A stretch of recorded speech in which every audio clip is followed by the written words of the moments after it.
শুভ সময় বন্ধুরা। আজ পহেলা পহেলা অক্টোবর 2025। এখন বাজে বাংলাদেশ সময় রাত 10টা। যথারীতি আমার সাথে উপস্থিত আছেন আমার অত্যন্ত শ্রদ্ধাভাজন এবং আপনাদের সকলের প্রিয় মোহাম্মদ আসগর ভাই। আমি একটু সাউন্ড চেক করে দেখছি যে আমার ভলিউমটা ঠিকঠাক আছে কিনা। আসগর ভাই কি আমাকে ক্লিয়ার শুনতে পাচ্ছেন নাকি আর একটু সাউন্ড বাড়াতে হবে নাকি না, ঠিক আছে? আপনাকে আমি ক্লিয়ার শুনতে পাচ্ছি। আমার মনে হয় এটাই এই লেভেলটা ঠিকই আছে। ওকে, থ্যাংক ইউ। তাহলে আমি মূল প্রসঙ্গে চলে যাই। আমরা যেহেতু আলোচনা করেছিলাম কেন ইসলামের সাথেই অন্য সবার সমস্যা, এটা নিয়ে মোটামুটি আরো 4টা পর্ব হয়ে গেছে। আপনারা যারা মাত্র এই লাইভটা দেখছেন, নতুন করে দেখছেন, তাদেরকে রিকোয়েস্ট করব আগের পর্বগুলো দেখবেন। ইসলামের সাথেই সমস্যা কার কার সেটা যদি দেখি, ইসলামের সাথে সমস্যা হিন্দুদের, খ্রিস্টানদের, বৌদ্ধদের, ইহুদিদের, শিখদের, জৈনদের, ধর্মহীন বা নাস্তিকদের, সমকামীদের। এবং আমি আজগর ভাইয়ের কাছে যাওয়ার আগে দেখাতে চাই যে পৃথিবীর প্রথম একজনই, মানে পৃথিবীতে একজন মাত্র ইমাম ছিলেন, ইমাম, মসজিদের ইমাম ছিলেন, যিনি আপনার কি বলে গে ছিলেন, অর্থাৎ তিনি নিজেকে গে দাবি করেছেন। এমনিতে বাংলাদেশের অধিকাংশ মুসলমান হুজুররা, শব্দটা কিন্তু খেয়াল করবেন, অধিকাংশ মুসলমান বা সমস্ত মুসলমান হুজুরদেরই যেহেতু যৌন বিকৃতি আছে, সুতরাং তারা সবাই ছেলেদেরকে ধর্ষণ করে। নাস্তিক হুজুরদের কথা বাদ, নাস্তিক হুজুররা ধর্ষণ করে না, কিন্তু মুসলমান হুজুররা করে।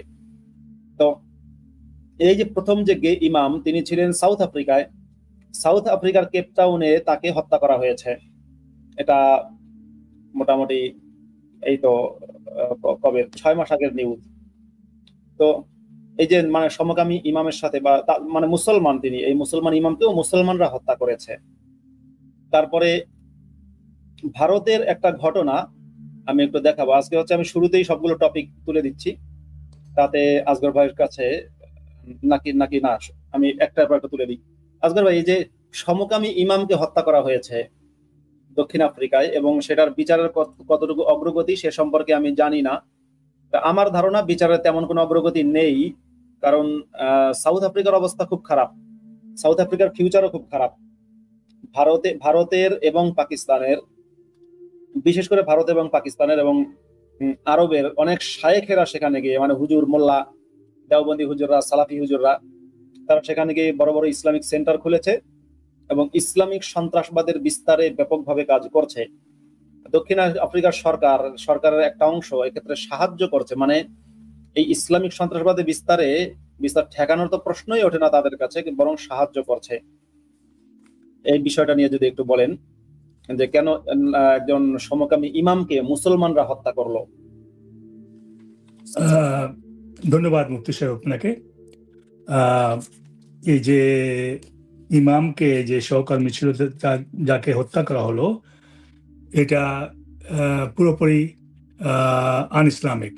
ইসলামে এই ধরনের হত্যা করার কোনো বিধান নাই।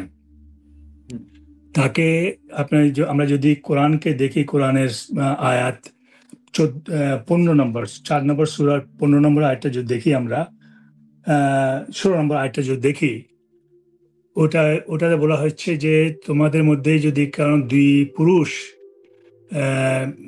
সেক্স করে, তখন তার শাস্তি হলো যে তাকে কোনো একটা ছোট্ট হাতে একটা থাপ্পড় মেরে, গালে একটা থাপ্পড় মেরে তাকে ছেড়ে দেবা, যদি সে ভবিষ্যতে না করার যদি সে প্রমিস করে। সূরা নিসার 16 নম্বর আয়াতটি। তো এটাতে বোঝা যায় যে তাদের মৃত্যুদণ্ড নাই।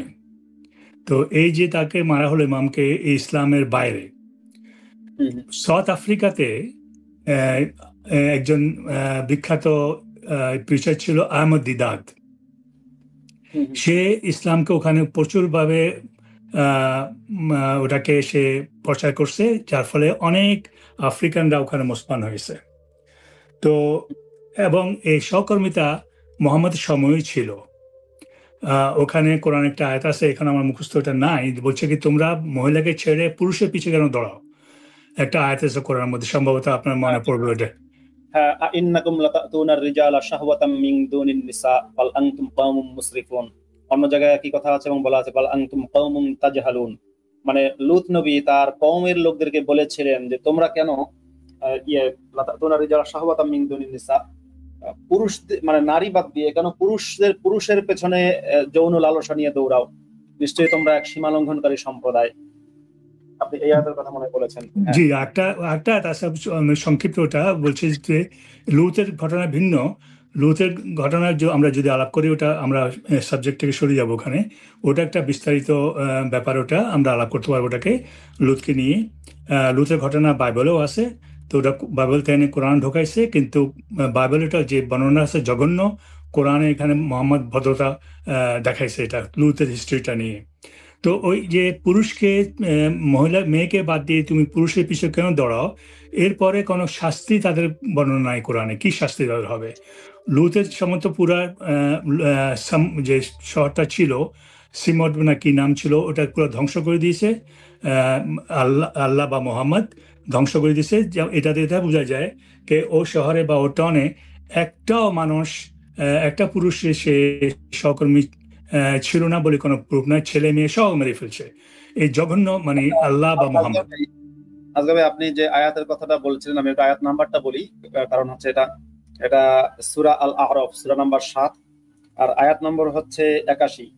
এবং আপনাদের জ্ঞাতার্থে জানাই, অলওয়েজ আমার কাছে কিন্তু এই বইটা আপনারা দেখতে পাচ্ছেন সবসময় আমার টেবিলে এই বইটা থাকে। মাঝে মাঝে বইটাকে আমি অসম্মান করি, বইটাকে মাঝে মাঝে না, সরি ভুল বললাম। কোন এক সময় আমি আমার একটা স্যান্ডেলকে অসম্মান করেছিলাম। কোনো একটা সময়ে আমি আমার একটা ঘরে স্যান্ডেল ছিল, স্যান্ডেলকে অসম্মান করেছিলাম, মানে স্যান্ডেলটা বইয়ের উপরে রেখেছিলাম আর কি। তো তাতে করে যারা ক্ষিপ্ত হয়েছিল, মানে মুসলমানরা খেপেছিল কতটুকু আমি জানি না, কিন্তু এমন ব্যক্তিরা ক্ষিপ্ত হয়েছিল যাদেরকে আপনারা নাস্তিক বলে চেনেন, ওই ব্যক্তিরা আমাকে কাছে পায়নি। কাছে পেলে আমাকে মনে হয় যে মানে ওদেরকে যে সুযোগ দেওয়া হতো, মানে আমি এই কথাটা দুঃখের সাথে বলছি, তারা কিন্তু নিজেদেরকে নাস্তিক দাবি করে, যদি সুযোগ দেওয়া হতো তারা আমাকে হত্যা করার পরে কুচি কুচি করে আমাকে কেটে সেই তারপরে আগুন দিয়ে পুড়িয়ে সেই আগুনের ছাইগুলো তারা ডাস্টবিনে ফেলতো। এত পরিমাণ হিংস্রতা আমি দেখেছি এমন ব্যক্তিবর্গের মধ্যে যারা নিজেদেরকে দাবি করে নাস্তিক। সেই সময় আজকের দিন পর্যন্ত সেই ব্যক্তিটা বা সেই দুটো ব্যক্তি আমার উপরে এত খেপে আছে। আমাদের একজন, আমার আব্বার মসজিদে একজন মুয়াজ্জিন ছিলেন, মাঝে মাঝে বলতেন কুত্তা খেপা খেপছে। তারা কুত্তা খেপা খেপে আছে। দুঃখিত আমার ল্যাঙ্গুয়েজের জন্য, কিন্তু আমি খুব ভদ্রভাবেই ভদ্র মানুষ হিসেবে লোকে আমাকে জানে। মাঝে মাঝে বলি কুত্তা খেপা খেপে আছে, এখনো মেবি এখনো, আই ডোন্ট নো, বিকজ আমার সাথে তাদের কোনো যোগাযোগ নেই। আচ্ছা, তো যেটা আজগর ভাই বলছিলাম, তো আমি কোথায় চলে গেলাম। এই যে এই বইটা অলওয়েজ আমার কাছে থাকে, কোরআন। কারণ আমি একজন নিজে, আমাকে যদি কেউ এক কথা জিজ্ঞাসা করে আপনি কি, আমি বলি যে আমি কোরআন গবেষক। যদি আমাকে দ্বিতীয় প্রশ্ন করে আপনার উদ্দেশ্য কি, আমি এক কথায় বলি আমি হুজুরদের মানে নাস্তিক হুজুরদের ইসলাম ত্যাগের অধিকারের পক্ষে কাজ করি, বা সোজা কথায় মাদ্রাসায় যারা পড়েছে সেই সমস্ত বা মাদ্রাসায় যারা পড়ে তাদের অধিকারের পক্ষে কাজ করি, তাদেরকে ইসলাম নামক সন্ত্রাস থেকে বেঁচে থাকার যে অধিকার, এই অধিকারের পক্ষে কাজ করি। সুতরাং আমার উদ্দেশ্য হচ্ছে হুজুরদের পক্ষে কাজ করা। ক্লিয়ার কথা? আচ্ছা, আপনি বলুন আজগর ভাই। হ্যাঁ জি, এই যে কোরআনের যে আয়াতটা আপনি করলেন, ওখানে আছে যে তার মেয়েকে বাদ দিয়ে, মহিলাকে বাদ দিয়ে পুরুষের পিছিয়ে দৌড়ায়, এরপরে তাদের কোনো শাস্তি নাই। তো এখন কথা হচ্ছে সাউথ আফ্রিকাতে যে আজগর ভাই তাদের শাস্তি নেই এ কথাটা কিন্তু ঠিক না। তাদের মানে কোরআনের মধ্যে যদি আমি দেখি, তাদেরকে কিন্তু আল্লাহ শাস্তি দিয়েছেন। ফাআখাযাতহুমুস সাইহাতু মুশরিকিন ফাজাআলনা আলিয়াহা সাফিলাহা ওয়া আমতারনা আলাইহা হিজারাতাম মিন সিজ্জিল ইন্না ফি যালিকা লাআয়াতিল লিল মুতাওয়াসসিমিন। এটা আপনার আছে 12 নম্বর পারা, সূরা হুদ। এই সূরার মধ্যে আমি যদি আপনাকে দেখাই, সরি আমি একেবারে ফাআখাযাতহুমুস সাইহাতু মুশরিকিন ফালাম্মা, আচ্ছা আমি সূরা হুদের আয়াতটা আমি পাঠ করেছি, অন্য সূরার আয়াত, কিন্তু একই কথা সূরা হুদের মধ্যে আছে। এটা সূরা হুদ হচ্ছে কোরআনের 11 নম্বর সূরা। এই 11 নম্বর সূরার মোটামুটি আপনারা যদি 71 নম্বর থেকে নিয়ে 11 নম্বর সূরার 71 নম্বর আয়াত থেকে নিয়ে যদি আপনারা 83 নম্বর আয়াত পর্যন্ত পড়েন, তাহলে আপনারা এই গল্পটা পেয়ে যাবেন কিভাবে লুতের কওমকে আল্লাহ ধ্বংস করেছেন তাদের মাটি উল্টে দিয়ে। আর আপনি আরেকটা জিনিস যেটা বলছিলেন আসগর ভাই, সেটা হচ্ছে কোরআনের সূরা আন-নিসা অর্থাৎ 4 নম্বর সূরার 16 নম্বর আয়াত 16 নিয়ে বলতে, সেখানেও কিন্তু আপনার সাথে আমি পুরোপুরি দ্বিমত করতে পারছি না, কিন্তু একটু একটা মতামত দিচ্ছি। সেখানে আছে যে ওয়াল্লাযানি ইয়াতিয়ানিহা মিনকুম ফাআযুহুমা, শব্দটা আছে ওয়াল্লাযানি, মানে হচ্ছে যে দুজন পুরুষ, ইয়াতিয়ানিহা আগে যেহেতু ফাহিশা শব্দটা আছে, মানে ফাহিশা বা অশ্লীল কাজ করে, যে দুজন পুরুষ অশ্লীল কাজ করে, ফাআযুহুমা তোমরা তাদেরকে কষ্ট দাও, শব্দটা আছে ফাআযুহুমা কষ্ট দাও, কারণ আল ইযা ও মাজদার থেকে কোরআনে এটা কষ্ট দেওয়ার অর্থে ব্যবহৃত হয়েছে। ফাইন তাবা ওয়া আসলাহা ফাআরিদু আনহুমা, যদি তারা দুজন তওবা করে এবং নিজেদেরকে শুধরে নেয় তাহলে তাদের থেকে মুখ ফিরিয়ে নাও। তার মানে একথা ঠিক আপনি যেটা বলছিলেন যে মৃত্যুদণ্ড, মানে অর্থাৎ কেউ যদি সমকামী হয় তাকে মৃত্যুদণ্ডের কথা এই কোরআনের আয়াতের কথা মধ্যে বলা হয়নি, শাস্তি দেওয়ার কথা বলা হয়েছে। তাফসিরে ইবনে কাসিরের মধ্যে লিখেছে, সেখানে তাফসিরে ইবনে কাসির ইবনে আব্বাস থেকে বর্ণিত এবং সাঈদ ইবনে জুবাইর থেকে বর্ণিত, তারা দুজন বলেছেন যে শাস্তিটা কি হবে, বিশ্বতমিয়ত তাগয়ির, যে ভর্ৎসনা করবে, তিরস্কার করবে এবং জুতা পেটা করবে, ওয়াদরবি বিন নিআল, জুতা পেটা করবে। কিন্তু ওয়াকানাল হুকমু কাযালিকা হাত্তা নাসাখাহুল্লাহু বিল জালদি আবির রাজমি, কিন্তু এই হুকুমটাই ছিল, কিন্তু আল্লাহ পরবর্তীতে জালদের যে আয়াত নাজিল করেছেন এবং রজমের যে আয়াত নাজিল করেছেন তার মাধ্যমে এই আয়াতটাকে মানসুখ বা রহিত করেছেন। কিন্তু এবার কথা আছে, এই যে জালদের আয়াত, জালদ মানে হচ্ছে সূরা নূরের যে আয়াতটা আছে, আয-যানিতু ওয়াজ-যানি ফাজলিদু কুল্লা ওয়াহিদিন মিনহুমা মিআতা জালদা, সেখানে বলা হচ্ছে যে জিনাকারিনী মানে ব্যভিচারিণী নারী পুরুষ তাদেরকে তোমরা কি করো, মিআতা জালদা মানে 100টা বেত্রাঘাত করো। ওয়ালা তাখুযকুম বিহিমা রাফাতুন ফি দীনিল্লাহি ইন কুনতুম তুমিনুনা বিল্লাহি ওয়াল ইয়াউমিল আখির। যাই হোক, এই সূরার মধ্যে অর্থাৎ সূরা আন-নূর সূরা নাম্বার 24 আয়াত নম্বর 2, 3, 4, সেখানে বলা হচ্ছে যে যদি ব্যভিচারী নারী পুরুষ তাদেরকে তোমরা 100টা বেত্রাঘাত করো, সেটা বলা হচ্ছে ব্যভিচারীর কথা অবশ্য। আর এই যে সূরা 4 নম্বর সূরার 16 নম্বর আয়াতে বলা হচ্ছে ইয়ের কথা, যেমন আজগার বলছিলেন যে সমকামীদের কথা, কিন্তু ব্যভিচারের আয়াতের মাধ্যমে নাকি এটা আপনার বাতিল হয়ে গেছে। তাছাড়া একটা কথা আছে, তাফসিরে ইবনে কাসিরের মধ্যে লিখেছে, সূরা আন-নিসার তাফসিরের মধ্যে গিয়ে মুহাম্মদ বলেছিলেন যে মান রাআইতুমুহু ইয়ামালু আমালা কওমি লুতিন ফাকতুলুল ফাইলা ওয়াল মাফউলা বিহি, তোমরা যদি দেখো যে কেউ কওমি লুতের কাজ করে, মানে কি বলে পায়ুমন্থন বা পায়ুকামিতা যদি করে, তাহলে তোমরা কর্তা এবং কৃত, যেটাকে আমি আমার এই আধুনিক পরিভাষায় কি বলে কি যেন ভুলে গেলাম, টপ বটম এরকম কিছু বলে মনে হয়, কর্তা এবং কৃত দুজনকেই তোমরা হত্যা করে ফেলো, দুজনকেই। মানে মাদ্রাসার কোনো হুজুর যদি তার ছাত্রের সাথে এই কাম করে তাহলে হুজুরকেও মেরে ফেলো, যে ছাত্রের সাথে করলো ছাত্রটাকেও মেরে ফেলো। মুহাম্মদের এই হচ্ছে হুকুম। কিন্তু কোরআনের আমরা যদি দেখি, কোরআনের যে সূরা নিসার যে আয়াতটা 16 নম্বর আয়াত, সেটা যদি ওই আয়াত দিয়ে বোঝা যাচ্ছে সমকামীদের কথা বোঝানো হচ্ছে, তাহলে কোরআনের আয়াত মুহাম্মদের হাদিস দ্বারা কি বাতিল হওয়া সম্ভব? এটা তো সম্ভব না। হাদিস কখনো কোরআনের আয়াতকে বাতিল করতে পারে না, এটাই ইসলামী শরিয়া আইন। আসগর ভাই।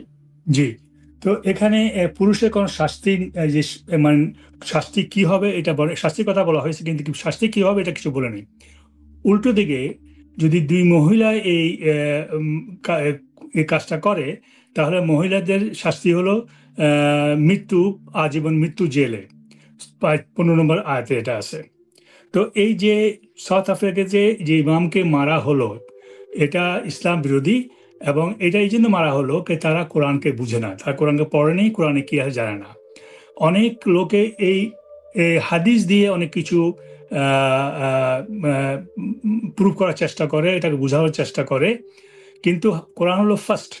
কোরআনে যদি কিছু পরিষ্কার না থাকে, তখন আপনি এই হাদিস, যেটাকে মুহাম্মদের মৃত্যুর প্রায় 280 বছর পরে বানানো হয়েছিল, ওটাকে ব্যবহার করার কোনো যুক্তি নাই। কোরআন তো পরিষ্কার, ওটা বলে এই আয়াতটাতে পরিষ্কার আছে, দুই পুরুষ কি করবে বা দুই মহিলা তারা কি করবে, পরিষ্কার আছে। এখানে এটা প্রসঙ্গিত ভাবে এটা আমি কথা বলি, আমি সত্যকারে কি বলা হয় তাফসীরকে বেশি গুরুত্ব দিই না আমি, কারণ তাফসীরকে যেভাবে তারা বানানো হয়েছে, এটা বানানো হয়েছে তাদের নিজস্ব ব্যক্তিগত চিন্তা ভাবনাকে এটার মধ্যে দিয়ে কোরআন জাস্টিফাই করার চেষ্টা করা হয়েছে। তো আমি সবার, গতকালকে যেভাবে বলছিলাম, সবাইকে অনুরোধ করব আপনারা দয়া করে কোরআনটাকে পড়েন, এবং কোরআন যে পড়বেন ওটাকে এই যুগের সময়ের সঙ্গে সামনে রেখে পড়েন ওটাকে। 1400-1500 বছর আগে কি হয়েছিল ওটাকে ওর মাথা থেকে বাইর করে দেন। আমার এক বন্ধু ছিলেন, উনি 5-6 বছর আগে মারা গেছেন। উনি ইউনাইটেড নেশনসের একজন ইকোনমিস্ট ছিলেন। উনি একটা বই লিখছেন, এই বইটা আমি, আমার সৌভাগ্য হয়েছিল আমি এটা এডিট করছিলাম। বইটার নাম হচ্ছে রিচিং বিয়ন্ড ফেথ, মানে আচ্ছা। বিশ্বাসের বাইরে গিয়ে কোরআনকে পড়েন। এবং এখানে লিখছে a modern mind reads the Quran. এই সময়কার একটা মাইন্ড কোরআনকে পড়তেছে, এটা পড়লে এটা অনেক লোক উপকৃত হবে। বইটা দিতে পাওয়া যায়, অ্যামাজনে পাওয়া যায়। উনি মুসলমানের ভয়ে এই কোরআনে ওনার নিজস্ব নাম উনি ব্যবহার করেননি, উনি একটা নাম দিয়েছেন ইবনে ফারাবি। ইবনে ফারাবিকে তো অনেক লোকেই নাম শুনছেন, যারা স্কলার তারা জানেন। তো এই কোরআনটাকে যদি এখনকার যুগের সঙ্গে মিলেই যদি পড়েন তাহলে বোঝা যাবে কোরআনে কি আছে। আমার মনে হয় এটা পড়ার পরে অনেক লোক ইসলাম ত্যাগ করবে। এটা হলো আমাদের সাউথ আফ্রিকার সম্বন্ধে। আমি একটু মোহাম্মদ সম্বন্ধে আলাপ করতে চাই, যদি আপনি আমাকে অনুমতি দেন। হ্যাঁ, নিশ্চয়ই। আচ্ছা, মোহাম্মদ যে ব্যক্তি ছিল এটার পুরোপুরি কোনো প্রুফ নাই আমাদের কাছে কোরআন ছাড়া। ওনার কোনো আপনার আর্কিওলজিক্যাল কোনো প্রুফ নাই, শুধু ওনার কবরটা আছে মদিনাতে। এবং ওটা যদিও আরবের মুসলমানরা মানুষ মরে গেলে তার কবরের কোনো চিহ্ন রাখে না, যেমন বাদশাদের চিহ্ন রাখেনি, মোহাম্মদের চিহ্ন রাখছে, কারণ এটাই তাদের ব্যবসার একটা আইটেম, এটা করার জন্য, এটাকে ক্যাশ করার জন্য। এখন মোহাম্মদ সম্বন্ধে আমার যেটা ধারণা, এটা হচ্ছে যে তার দুটো রোগ ছিল। সে দুটা রোগ থেকে করতেছিল। একটা ছিল এটাকে বলা হয় আপনার সিজোফোরনিয়া। সিজোফোরনিয়া হচ্ছে একটা রোগ যে তার চিন্তাধারা অন্য ধরনের হয়, পাগলামির মতো হয়, আর ভিন্ন ফিল করে ওটা সে, এবং তার আচার বিচার তার ভিন্ন ধরনের হয়। এটাকে আপনি আধা মাধা পাগল বলতে পারেন। সে একটা ছিল। দ্বিতীয় ছিল, আপনি যদি কোরআনের 59 নম্বর আয়াতের 81 নম্বর আয়াতটা দেখেন, ওখানে মোহাম্মদ বলতেছে যে আমি যদি কোরআন যদি পাহাড়ের উপরে যে এটা অবতরণ করতাম, পাহাড় ভয়ে টুকরো টুকরো হয়ে যেত। এটা আছে সূরা হাশরের মধ্যে, লাউ আনজালনা হাযাল কুরআনা আলা জাবালিন লারাআইতাহু খাশিআন মুতাসাদ্দিআন মিন খাশিয়াতিল্লাহ। যার অর্থটা আপনি যা বললেন তাই আর কি। জি, এখন যদি পাহাড়ে কোরআনের ওয়েটে যদি টুকরো টুকরো হয়ে যেতে পারে, তখন এই কোরআন যখন মোহাম্মদের আসলো তার কি অবস্থা হতে পারে, তার সে কি? তো আমরা যেটা পড়ছি, এটা কত সত্য মিথ্যা আমি জানি না, কিন্তু আমরা ইসলামিক হিস্ট্রিতে পড়ছি যে যখন মোহাম্মদের কোনো একটা আয়াত নাজেল হতো, সে বেহুশ হয়ে যেত, মুসা যেত সে, এবং কাঁপা আরম্ভ করতো, পুরো শরীর কাঁপতো তার, আর মুখ থেকে ফেনা বেরোতো তার। এটা বোধহয় আপনি পড়ছেন, বা অনেক মুসলমান ভাইরা পড়ছেন বোধহয়, এটা ইতিহাসে আছে। এটা হচ্ছে একটা, অনেক লোক জানেন, এটা হলো একটা মৃগী রোগের লক্ষণ। যারা মৃগী রোগ ভোগ করেন, যেটা এপিলেপসি বলা হয় মেডিকেল টার্মসে, ওটা যখন হয় তো মানুষ কাঁপকামানি করে, কাঁপে, এবং তার চোখগুলো উল্টা হয়ে যায় চোখগুলো, এবং আমি নিজ চোখে দেখছি এটা, এবং মুখে থেকে ফেনা বেরোয়। যখন ওটা আমি বাংলাদেশে দেখছি, ইস্ট পাকিস্তানে, তখন তারা এই রুগীকে জুতা দিয়ে নাকে শুঙানো হতো, জুতা স্যান্ডেল দেওয়া হতো। কিন্তু এটা হলো একটা মানসিক রোগ, এটা হলো মানসিক রোগ। তো এই রোগ থেকে যখন রুগী বের হয়ে আসে, তো সে অনেক কিছু কথা বলে যেটা বাস্তবের সঙ্গে সম্পর্ক থাকে না। সে বলে জি ভাই, একটা সরি একটু ইন্টারাপ্ট করছি, একটা বই নিয়ে কথা বলি তাহলে। বইটার নাম হচ্ছে সবটুকুই মোহাম্মদ। বইটার ইংরেজি নাম হচ্ছে ইটস অল অ্যাবাউট মোহাম্মদ। ইংরেজিতে নাম হচ্ছে ইটস অল অ্যাবাউট মোহাম্মদ। বইটা ইংরেজি থেকে বাংলায় অনুবাদ করেছি আমরা দুজন, একজন হচ্ছেন সাফিয়া বিনতে হুয়াই, আর একজন হচ্ছে আমি আব্দুল্লাহ আল মাসুদ। আমরা দুজন অনুবাদ করেছি, এই আপনারা দেখতে পাচ্ছেন। আমি কি বলে মানে বিনা স্বার্থে বা বিনা অনুবাদ করেছি। এটা আমি দেখলাম কে যেন ইউটিউবে বইটা অডিও বুক হিসেবে ছেড়েছে, মানে এটা আপনারা একেবারে ধারাবাহিকভাবে পেয়ে যাবেন, পর্ব 1, পর্ব 2, পর্ব 3, পর্ব 4 এইভাবে ইউটিউবে আর কি অডিও বুক হিসাবে, বা একজন পাঠ করেছে এই বইটা।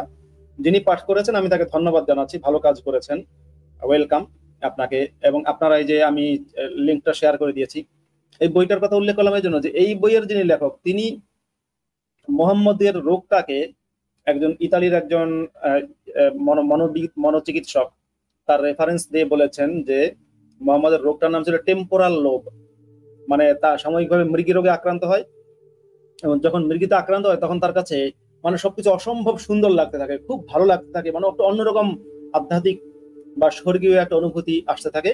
এরকম রোগ বিভিন্ন সময় মানে মানসিক যারা মানে মানসিক রোগ এরকম মানুষের মধ্যে হতে পারে।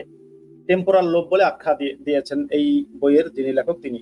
হ্যাঁ বলুন আজগর ভাই। জি, তো ওইটাতে আপনি একটা রেফারেন্স দিলেন, একটা রেফারেন্স হচ্ছে ডক্টর অ্যাডাম মেজ।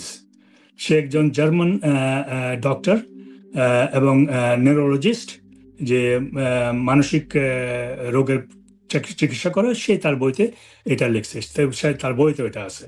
তো এখন দেখেন মোহাম্মদের দুটো রোগ ছিল, একটা হচ্ছে সিজোফ্রেনিয়া, আর একটা হচ্ছে আপনার এই মৃগী। তো এই যে কোরআন যেটা আমরা পাচ্ছি, যে কোরআনে একটার সঙ্গে একটা কোনো থাকে না, মিল নাই, যা তা কথা বলছে এর মধ্যে।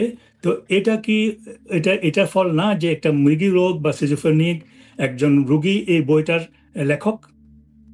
যদি এটাই হয় তাহলে সে মানুষ থেকে যে বইটা আমরা পেয়েছি সেটাকে আমরা কিভাবে বুঝতে পারি যে এটা ঈশ্বরিক বা এটা আল্লাহ বা ভগবান নামে কোনো কেউ ব্যক্তি পাঠাইছে? এটা অসম্ভব। তো এইগুলো মোহাম্মদের দিকটা। এখন আমরা, আপনি যে প্রশ্ন হলো যে মুসলমানের সঙ্গে অন্য ধর্মের লোকের সঙ্গে এত দ্বন্দ্ব কেন, কাটাকাটি কেন?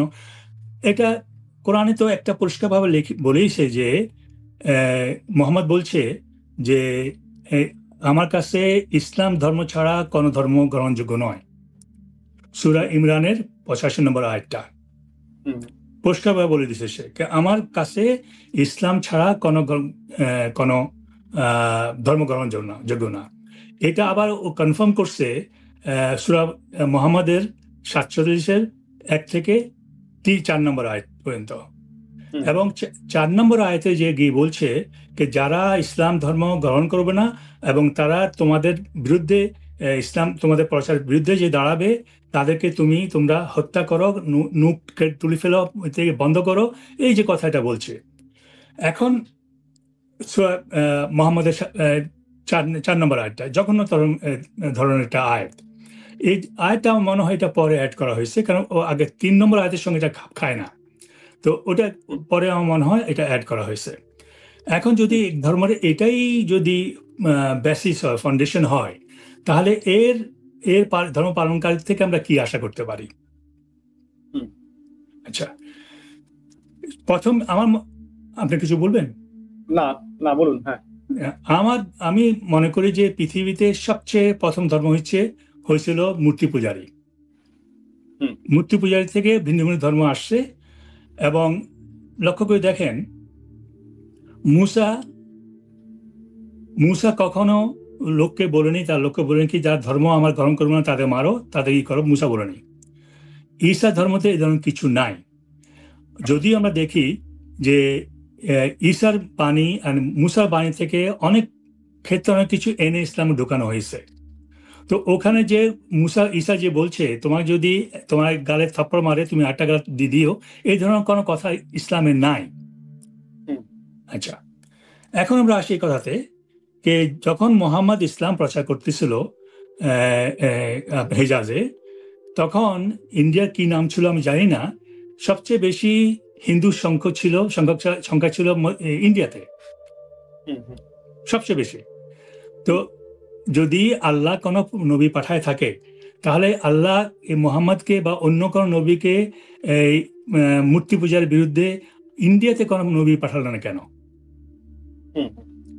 এবং তৎকালীন সময় সৌদি আরবেতে, যেটা আজকে সৌদি আরবিয়া, তখন তাদের সংখ্যা ছিল মুষ্টিময়, খুব কম। আপনি যদি ওই 23 ইয়ার্স যে বইটা লেখছেন একজন ইরানিয়ান, কি নাম ভুলতেছি, বইটা আলী দস্তি, যদি ওই বইটা আপনার কেউ যদি পড়েন, এটা যদি বাংলায় থেকে অনুবাদ করা যায়, এটা অনেক লোকের উপকার আসবে।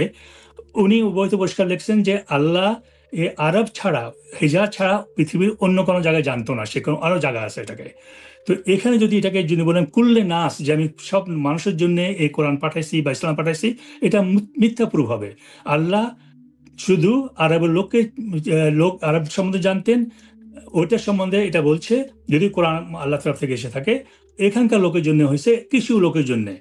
এবং এটা ভিত্তি হচ্ছে মোহাম্মদের লোক, এবং সে সে আপনার ঈসার মতো মক্কার কাবাকে দখল নিয়ে ওখান থেকে পোশাক করে অর্জন করার জন্য তার এটাই ছিল উদ্দেশ্য। পরে গিয়ে এই উদ্দেশ্য তার বিস্তারিত লাভ করছে যখন সে মদিনায় গিয়ে দেখলো যে জুরা অনেক ধনী, অনেক পোশাকওয়ালা, এবং তাদেরকে লুট করা আরম্ভ করলো। আমি এখানে থামছি, আপনি বলুন এখন।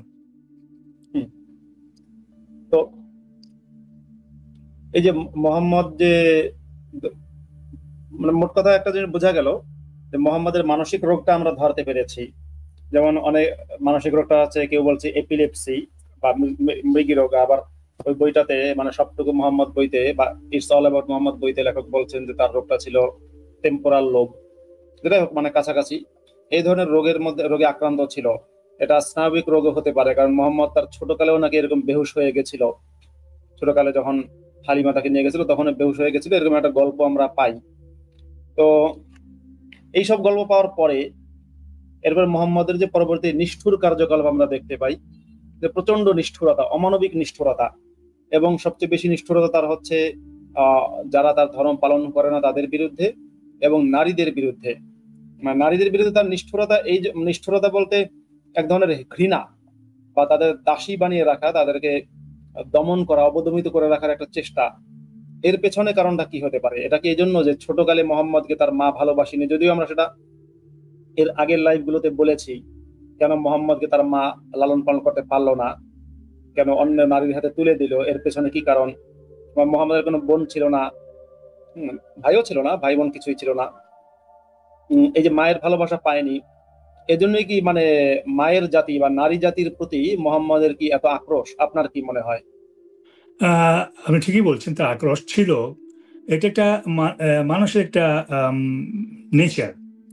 যদি কেউ আপনাকে অত্যাচার করে বা ছোটবেলা থেকে যদি আপনাকে ভালো না বাসে, যদি আপনি ভালোবাসা না পান, সে ব্যক্তির প্রতি আপনার একটা ঘৃণা বা তৃষ্ণা আপনার বাড়বে। এটা প্র্যাকটিক্যাল লাইফে দেখা গেছে। আমি যেহেতু একটু ইসলামের ছাত্র হওয়ার চেষ্টা করছি, আমি এখনো বলতে পারিনি ভালো করে, তো এগুলো আমি একটু গভীরভাবে দেখছি, রিসার্চ করে দেখছি। আমি অনেক কিছু দেখছি, যে যেমন ধরেন একটা কথা প্রসঙ্গ বলি, এই যে সাদাত হোসেন মিন্টু বলে এক ভদ্রলোক ছিলেন, অনেকটা বই লিখছেন। সাদাত হোসেন মান্টো। মান্টু, ওনার বই ছিল মান্টু নামে একটা বই ছিল। এটা উর্দুতে ছিল বইটা, এটা আমার পড়ার সুযোগ হয়েছে এটাকে। তো ওনার থেকে ইন্সপায়ার হয়ে এই যে আপনার প্রস্টিটিউশনটা কেন হয়, কেন করে, এটাকে আমি রিসার্চ করছি। এটাকে প্রস্টিটিউশন শুধু গরিব দেশে হয় না, ধনী দেশে হয়। জাপানে প্রস্টিটিউশন অনেক বেশি এখন আছে ওখানে। সাউথ কোরিয়াতে ছিল এককাল অনেক প্রচুর, তাইওয়ানে ছিল, সব জায়গায় গিয়ে আমি এগুলো রিসার্চ করে দেখছি। তো এটাকে স্টাডি করার জন্যে কলকাতাতে আপনি জানেন সোনাগাছি বলে একটা জায়গা আছে, সোনাগাছি। তো এই বাংলাদেশ বিমানের ওখানে একটা স্টেশন ম্যানেজার ছিল, আমার খুব বন্ধু ছিল। তাকে আমি একদিন বললাম, তাজুল ইসলাম তার নাম ছিল, তাজুল ইসলাম, তাজুল ইসলাম চলো আমরা একটু ওখান থেকে ঘুরিয়ে দেখি তার অবস্থা কি, কেন ওটা করে।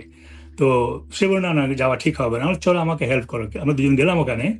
তো যখন ঢুকতেছি ওখানে, এখন আমার মনে আছে ওখানে, তো একজন দালাল এসে আমাদের দুজন জিজ্ঞেস করলো, ভাই আপনার নাম কি? তো আমি বললাম আমার নাম আসগার। ও বললো আমার ইসলাম, তাজুল ইসলাম। বলো আসেন আসেন স্যার, আপনাদের জন্য ভালো ভালো মেয়ে আছে। তো একজন হলো আয়েশা, একজন নাম হলো খদিজা। ওই যেহেতু আমাদের মুসলমান নাম, ওই প্রস্তুতকে মুসলমান বানায় ফেললো, আমাদের মানে সহানুভূতি, আমাদের ইন্টারেস্ট জাগরণ করার জন্য। তো ওখানে আমরা কিছু পোশাক করে দিয়ে দুজন কাছে, দুজন মেয়েকে নিয়ে বসলাম, বসে আলাপ করা। আমরা বললাম তোমরা এটা আরম্ভ করলা কেন, কেন এখানে আসলো? তো প্রথম কারণ ছিল তাদের দরিদ্রতা, তাদের ফ্যামিলিতে খুবই সবে না খেয়ে থাকতো মা বাপ, তাদের সাহায্য করার জন্য। দ্বিতীয় হলো তাদেরকে কি বলা হয়, প্রেম করে নিয়ে প্রেম নামে এনে এখানে বিক্রি করে দিয়েছে। এই একটা ছিল কিডন্যাপ করে তাদের নিয়ে আসছে। তো এই যে আমি একটু জীবনে এটা এই জন্যই বললাম কে একটা একটা যদি ব্যাপার সাবজেক্টকে আপনি যদি জানতে চান, তো ওটার সম্বন্ধে অনেক কিছু জানা উচিত হয়, এবং তাকে ওটাকে রিসার্চ করা দরকার হয়। তো এখন যে এই মোহাম্মদের ক্ষেত্রে যদি আমরা আসি, লক্ষ্য করে দেখেন যে মোহাম্মদ জন্ম নেওয়ার সঙ্গে সঙ্গে তার মা তাকে একটা অচেনা মহিলার হাতে তুলে দিল। তখন মোহাম্মদ এখন শেষ নাই, সে চিনি না কে তার মা কে না। আচ্ছা, হালিমা নিয়ে গেল ওখানে, সে তার কাছে 7 বছর ছিল, 7 বা 8 বছর বলা হয়। সে এই 7-8 বছর এই মহিলাকে তার মা হিসাবে চিনে বড় হয়েছে, এবং তার তার একটা তার হালিমার একটা ছেলে ছিল, এই দুজন ওখানে বড় হয়েছে। হঠাৎ একদিন হালিমা তাকে নিয়ে মক্কা নিয়ে আসলো, তার জন্য কিছু অচেনা মানুষের কাছে তুলে দিল। এখন চিন্তা করে দেখেন এই কম বয়সী ছেলেটার রিয়াকশনটা কি হবে। অবশ্যই সে কানাকানি করছে, যে মা তুমি আমার ছেড়ে কোথায় যাচ্ছ, কি কিছু কানাকানি করছে। এখন এই মক্কাতে যে তার দাদার কাছে রেখে গেছে, তার অবস্থা বেশি ভালো ছিল না, তার সংসারও বড় ছিল। তো ওই সংসারে এসে একটা এডিশনাল লোড অ্যাড হলো মোহাম্মদ। ফলে এই তার দাদার মহিলাগণ ছিল, যারা তার কয়জন স্ত্রী ছিল আমি জানি না তখন, তারা যে মোহাম্মদ সঙ্গে ভালো ব্যবহার করার তো প্রশ্ন ওঠে না। এবং যার জন্যে তাকে মোহাম্মদকে কম বয়সে আপনার কি বলা হয় উট ছাগল পালার জন্য কাজে লাগাই দিল। আচ্ছা, এখন চিন্তা করে দেখেন এই মক্কাতে তৎকালীন সময়, এখন তো মক্কা অনেক চেঞ্জ হয়ে গেছে, এখন কেউ চিনতেও পারবে না আগের মক্কার সঙ্গে। তখন এত গরম পড়তো, এখন গরম পড়ে। এই গরমে বসে এই ছেলেটা বসে এই তার যে ছাগল ভেড়াগুলো দেখতেছে, তার মাথায় কি এটা আসেনি কি তাদের ছেলে মেয়েরা বাসা বসে মার কাছে বসে গল্প শুনতেছে, খাচ্ছে, আর আমি এত খারাপ, আমি এখানে বসে আছি, এত কষ্ট বসে আছি। তার মধ্যে এটা জাগরণ হওয়ার কথা না মাথায়। তো ফলে তার কি হয়েছে মোহাম্মদের, এটা আমার থিওরি, এই মহিলার প্রতি তার ঘৃণা জেগে এলো, যার জন্য। এবং মোহাম্মদের প্রথমে হচ্ছে তার নিজের মায়ের প্রতি ঘৃণা আসলো। এরপর মোহাম্মদ যখন তার কাকার বাড়িতে মানুষ হয়েছে, মানে আবু তালেবের বাড়িতে, আবু তালেবের ওয়াইফ সম্পর্কে মোহাম্মদের কোনো প্রশংসা বাক্য নেই। এখান থেকে বোঝা যায় ইউজুয়ালি যেটা হয়, আবু তালেবের ওয়াইফ মানে মোহাম্মদের চাচি মোহাম্মদের সাথে খারাপ আচরণ করেছে, যেটা হয় আর কি। মানে এই কারণেই হয়তো চাচির উপরে মোহাম্মদের একটা ক্ষিপ্ততা বা রাগ ছিল, ওই জন্যই ওই রাগটাই পুরো নারী জাতির উপরে ছেড়েছে। আমরা অনেক সময় করি না, মানে মানুষের এটা সংকীর্ণতার অংশ। দেখা যাবে অনেক সময় অনেকে বলে যে এই মাসুদ নামের লোক সবগুলো খারাপ হয়, দেখেছি যতগুলো মাসুদ সবগুলো খারাপ। কিংবা বললো যে দেখেছি সিলেটের মানুষ সবগুলো খারাপ টিপটা, কিংবা বললো নোয়াখালীর মানুষ সবই হচ্ছে খুবই বজ্জাত হয়, কিংবা বললো যে ঘানার সমস্ত লোকেরাই খারাপ হয়, অথবা বললো যে আইসল্যান্ডের সব মানুষই খারাপ হয়, কিংবা বললো যে এই যে জেনারেলাইজ করা, নেগেটিভলি জেনারেলাইজ করা, যে ওই জাতিটা খারাপ, অমুক বর্ণের লোকেরা খারাপ, অমুক অঞ্চলের লোকেরা খারাপ, অমুক নামের লোকেরা খারাপ। এটা স্বাভাবিকভাবেই মানুষের মধ্যে হিউম্যান সাইকোলজি মেবি এর সাথে রিলেটেড, তারা মনে করে, এরকম মনে করতে থাকে। সেখান থেকে নারী জাতির দ্বারা অসম্মানিত হওয়ার পরে, নারী জাতি বলতে নিজের মায়ের কাছ থেকে, নিজের চাচির কাছ থেকে, সেটাই হয়তো মোহাম্মদকে নারী বিদ্বেষী বানিয়েছে। জি, তো এখানে যেভাবে একটা উদাহরণ হচ্ছে যে সাতাই মার ব্যবহারটা, প্রায় ক্ষেত্রে দেখবেন যে যার সাথে মা আছে সে জীবনে অনেক কষ্ট পেয়েছে, তাকে ছেলেটাকে বা মেয়েটাকে দুর্ব্যবহার করছে, অনেক কষ্ট দিয়েছে। মোহাম্মদ হালিমাকে সে মনে করতো তার মা। হালিমার উপরে এত ক্ষিপ্ত হয়েছিল, যার জন্যে কোরআনে তার মার নাম পর্যন্ত নাই কোরআনে, যদিও ওখানে জায়দের নাম আছে ওখানে। এবং মোহাম্মদকে, হ্যাঁ এটা গুরুত্বপূর্ণ পয়েন্ট, কোরআনের মধ্যে জায়েদের নাম আছে, কোরআনের মধ্যে ইনডাইরেক্টলি নাম নেই, কিন্তু ইনডাইরেক্টলি বেশ কিছু সাহাবীর কথা আছে, নাম নেই কিন্তু কথা আছে। যেমন আবু বকরের কথাও আছে, ওয়ালা ইয়াতালি উলুল ফাদলি মিনকুম ওয়াসতাআতি আইয়ুতু উলিল কুরবা ওয়াল মাসাকিন ওয়াল মুহাজিরিন ফি সাবিলিল্লাহ। আবু বকরের নাম না নিয়ে আবু বকর সম্পর্কে কথা আছে, এরকম আছে। কিন্তু মোহাম্মদের মা বাবা সম্পর্কে কিন্তু ইশারা ইঙ্গিতেও কোনো বক্তব্য নেই। বাদ দিলাম নাম, মানে আমিনা আব্দুল্লাহ মোহাম্মদের মা বাবার বলা হয়, তাদের নাম নেই ঠিক আছে, তাদেরকে ইশারা ইঙ্গিত করেও কোনো বক্তব্য নেই।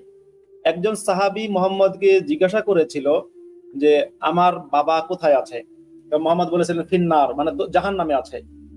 তো ওই সাহাবীটা যখন ফিরে যাচ্ছিল, তখন মোহাম্মদ তাকে ডেকে বলল যে ইন্না আবি ইন্না আবাওয়াইয়া ওয়া আবাকা ফি, এরকম কিছু একটা, মানে তোমার বাপ মাও জাহান্নামে বা তোমার বাবা জাহান্নামে, আমার বাবাও জাহান্নামে।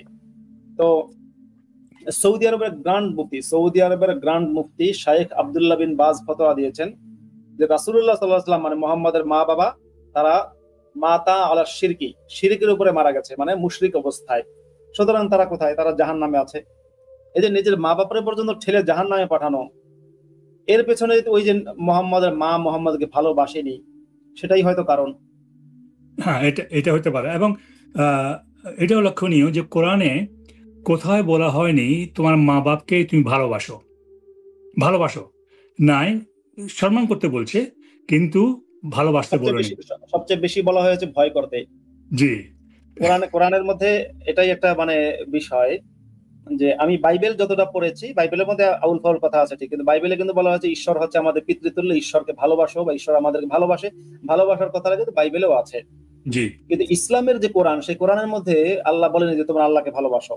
একটা আয়াতের মধ্যে আছে কুল ইন কুনতুম তুহিব্বুনা আল্লাহ ফাত্তাবিউনি, যে নবী তুমি বলে দাও তোমরা যে আল্লাহকে ভালোবাসো তাহলে আমি নবীর অনুসরণ করো। সেটা শর্ত সাপেক্ষে, ওখানে সরাসরি আল্লাহকে ভালোবাসতে বলা হয়নি।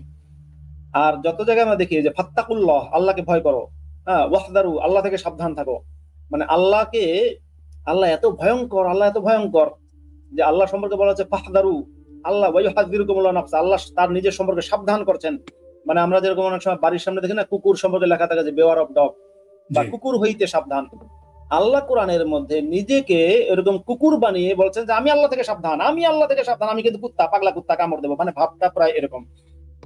তো সবখানে ওই যে ফালা তাখশাউহুম ওয়াখশাউনি, আমাকে ভয় করো, ওদেরকে ভয় করো না, আমাকে ভয় করো। ওয়াখাফুনি ইন কুনতুম মুমিনিন, যদি তোমরা মুমিন হও তাহলে আমি আল্লাহকে ভয় করো। আল্লাহকে ভয় করার কথা কোরআনে অসংখ্য আয়াত আছে, মানে অনেক আয়াত, অনেক, কিন্তু ভালোবাসার কথা কিন্তু নেই। আপনি ভালো কথাই বলেছেন। এখন দেখেন যে এই মুহাম্মাদের মা বাপ বা তাদের দাদা দাদি, সরি আপনাকে এর সাথে প্রাসঙ্গিক যে আল্লাহ ভালোবাসার কথা না বলে শুধু ভয়ের কথা বললেন। অনেক সময় আমাদের হুজুররা হচ্ছে আল্লাহকে মা বাবার সাথে তুলনা করে, আমাদের বাপ মা আমাদের যতটা ভালোবাসে আল্লাহ ততটা ভালোবাসে, এরকম হুজুররা ওয়াজের মধ্যে বলে। আমার প্রশ্ন হলো যে আমাদের বাপ মা তো আমাদেরকে ভালোবাসার কথা বলে, আমাদের বাপ মা তো ভয় পাওয়ার কথা বলে না। হ্যাঁ, কোনো সময় ভয় দেখায়নি বা কখনো ভয়, এটা বলবো না, কিন্তু ইউজুয়ালি বাপ মা কি করে? ভালোবাসার কথাই বলে বেশি। হ্যাঁ, তারা তো ভয়ের কথা কম বলে, কিন্তু আল্লাহ আবার কোন ধরনের? খালি ভয়ের কথাই বলে। হ্যাঁ, বলুন। যে এই যে মুহাম্মাদের মা বাপ যে দোজখে আসে বা যাবে, এটা অ্যাকচুয়ালি এটা খুবই জঘন্য কথা। এটা কারণ হচ্ছে আরবরা আজকে সৌদি আরবের আরবে কখন থেকে এটা বসবাস আরম্ভ করছে? আমার ধারণা এটা প্রায় 25 থেকে 30,000 বছর আগে তারা ওখানে বসবাস আরম্ভ ছিল ওখানে। এবং এককালে এই মরুভূমি ছিল না, এটা একটা মানে এখানে চাষবাস হতো, নদী ছিল, নালা ছিল, অনেক কিছু ছিল। এটা যদি কেউ ইন্টারেস্ট থাকে সার্চ করে দেখতে পারেন, তারা পাবেন ছিল এখানে। কিন্তু মুহাম্মাদের আগে কোন নবী তাদের কাছে আসেনি। কোরআনে লেখা আছে এটা, কি তোমার আগে তাদের কাছে কোনো নবী আমি পাঠাইনি।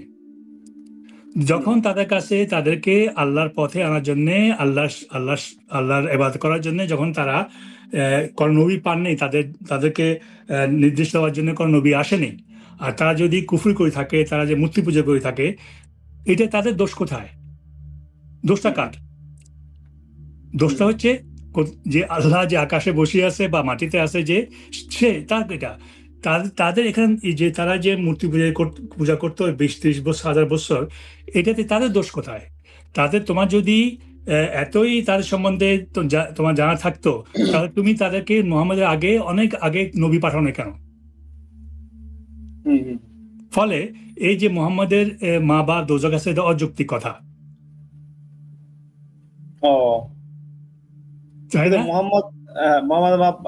আমাদেরকে যদি বলা হয়, সুযোগ দেওয়া হয় যে আমাকে যদি বলা হয় মুহাম্মাদের বাপ মা দোজখে আছে, তা আমি একটা জিনিস বলতে পারি যে মুহাম্মদ, অবশ্য তাদেরকে দায়ী করা যায় না, মানে মুহাম্মাদের মতো কুলাঙ্গারকে জন্ম দেওয়ার অপরাধে তাদেরকে দোজখে পাঠাবো, এটা আমি মনে করি সঠিক না। হ্যাঁ, মানে মুহাম্মাদের মতো কুলাঙ্গার বা মুহাম্মাদের মতো বদমাইশকে জন্ম দেওয়ার অপরাধে তাদেরকে দোজখে পাঠানো হবে, আমি এটা সমর্থন করি না। বরং আমি চাই যদি বেহেশত দোজখ কিছু থাকতো, তাহলে মুহাম্মাদের বাপ মাকে বেহেশতের জন্যই আমি সুপারিশ করতাম, কিন্তু সেটাও নেই, যে কারণে সেই সুপারিশ আর করতে পারছি না। কিন্তু এই মানে মোহাম্মদকে নিয়ে আমার বড় কষ্ট হয় যে নিজের বাপ মার উপরে মানুষ এত মানে ক্রুদ্ধ থাকে, এত ক্ষেপা থাকে। কি অপরাধ করেছে মোহাম্মদের বাপ মা যে তাদেরকে দোজখে পাঠাতে হবে? এই তো ইসলামের এটা হলো যেটা বলে কেউ ইসলাম খুব একটা খুবই সুন্দর ধর্ম বলে, যে একটা এখানে একটা ঘটনা বলি। ভদ্রলোকের নাম বলবো না আমি আপনাকে, কারণ এটা বলা উচিত হবে না। উনি শরিয়া এক্সপার্ট, উনি কোরআন কোরআন এক্সপার্ট, উনি অনেক অনেক নলেজেবল পার্সন। উনি উনি আমার সঙ্গে ওনার খুব ভালো সম্পর্ক, এবং উনি এখানে আসলে আমার বাসায় থাকতেন উনি। এত ক্লোজ রিলেশনশিপ। এখন উনি ইদানিং আপনার ইউটিউবে খুব কম আসেন, আগে কিন্তু খুব বেশি আসতেন উনি। তো ওনার এখানে একটা কনফারেন্স ছিল। তো কনফারেন্সে উনি আমাকে বললেন আমি কনফারেন্স যাব, তো আপনাকে আমাকে নিয়ে যান। তাহলে ঠিক আছে চলেন। তো আমি নিয়ে গেছি এখানে। আপনি ভদ্রলোকে চিনেন, একটা ভদ্রলোক আনিস রহমান, তাকে আমি বললাম আপনি আমার সঙ্গে চলেন। তো আমরা সঙ্গে ওখানে গেলাম। তো ওখানে সব কলেজের অডিটোরিয়ামে এটা হচ্ছিল। ডাইস উনি আর একজন মহিলা, কনভার্ট মহিলা, সাদা মহিলা, সব ইসলামিস্ট ওখানে, আর ছাত্ররা বেশিরভাগ হচ্ছে ইসলামিস্ট। তো ওখানে বসে তাদের আলোচনা হচ্ছিল। তা কথাবার্তা বললেন, ইনি হাদিস থেকে অনেক কিছু কথা বললেন। শরিয়া ল সম্বন্ধে বললেন যে শরিয়া এটা খারাপ, এটা খারাপ, এটা খারাপ। উনি বললেন এটা ইসলামে এটা গ্রহণ করে না, ইসলামের বিরুদ্ধে এটা, এসব কথা বললেন। তো যখন এটা শেষ হয়ে গেল, তো আমরা যখন বেরিয়ে যাচ্ছি, তো আমি এবং আনিস রহমান এক সময় গাড়ি উঠার আগে আলাপ করতেছি। উনি ফট করে আমাকে বললেন যে আজকের ভাই দেখছেন ইসলাম কত একটা সুন্দর ধর্ম, কত একটা সুন্দর ধর্ম উনি বললেন। তা আমি আর আনিস রহমান আমরা অবাক হয়ে তার মুখের দিকে চেয়ে রইলাম। তাহলে ভাই আপনি শরিয়া বিরুদ্ধে এত কথা বললেন, শরিয়া হলো ইসলামের একটা অংশ, ওটা খারাপ, তাহলে ইসলাম এত ভালো ধর্ম কেমন হতে পারে? তো এই যে মানুষের মাইন্ডে যে একটা ব্রেন ওয়াশ হয়ে থাকে। যেমন ধরি আপনার একটা কথা বলি, আমার ওয়াইফ আগে খুব ধার্মিক ছিলেন, চেষ্টা করতে 5 ওয়াক্ত নামাজ পড়ার জন্য। তো আমার সঙ্গে আমি কখন কাউকে বাধ্য করি না, বলি না যে আমার ফ্যামিলিতে কাউকে বলি না যে তুমি, আমি জানি তাদের শেয়ার করি এটা। আমি তাদেরকে বলি, আমার ওয়াইফ বলছি তুমি যে হজ করতে যাও যাও, আমার কোনো অসুবিধা নেই। তো আমি এটার সম্বন্ধে কাউকে বাধ্য করি না বা কাউকে ইনফোর্স করার চেষ্টা করি না। তো আমার ওয়াইফ আমার থেকে শুনতে আমি দুনিয়ার পৃথিবীতে যে ঘটনা ঘটতেছে এগুলো শুনে বেশিরভাগ মহিলাদের ধর্ষণ নিয়ে উনি এসে একটু ইসলাম থেকে সরে গেছেন উনি। কিন্তু এখনো উনি কথায় কথায় বলেন ইনশাআল্লাহ, কথা বলে বিসমিল্লাহ, এখনো বলে। তো আমি তাকে বললাম যে তুমি তো ইসলাম পালন করো না, তুমি ইসলাম থেকে দূরে সরে গেছো। তো তার যে সত্য মানে তার রেসপন্স হলো যে এটা তো আমার মাথায় ঢুকে রয়েছে, আমি কেমন বাইর করবো এটাকে? তো এই যে যে কোনো ধর্ম হোক, ধর্মের যে শিক্ষাটা ছোটকাল থেকে আমাদের মাথায় যে ঢুকানো হয়েছে, ওটা বাই করা খুবই কষ্টকর। যারা বাই করতে পারছে তার মধ্যে আপনি একজন, মুফতি বশির একজন, এরা কয়েকজনের মধ্যে আছে তারা, ইমরান, ইমরান তারা। তো এটা থেকে এই যে একটা নেট, এই যে একটা কি বলা হয় জঙ্গল থেকে বের হওয়া, এটা খুবই কষ্টকর, সবে পারবে না এটাকে। এটাই হলো ইসলামের ধর্মের একটা সৌন্দর্য। ইসলামটা করে কি, ইসলামটাকে আমার মনে হয় যে এমন একটা ভাইরাস, মানে পৃথিবীতে আমরা অনেক ভাইরাস দেখি যে ভাইরাস কোন একটা অঙ্গকে ধ্বংস করে, তারপর মানুষটাকে মৃত্যুর মুখে ঠেলে দেয়।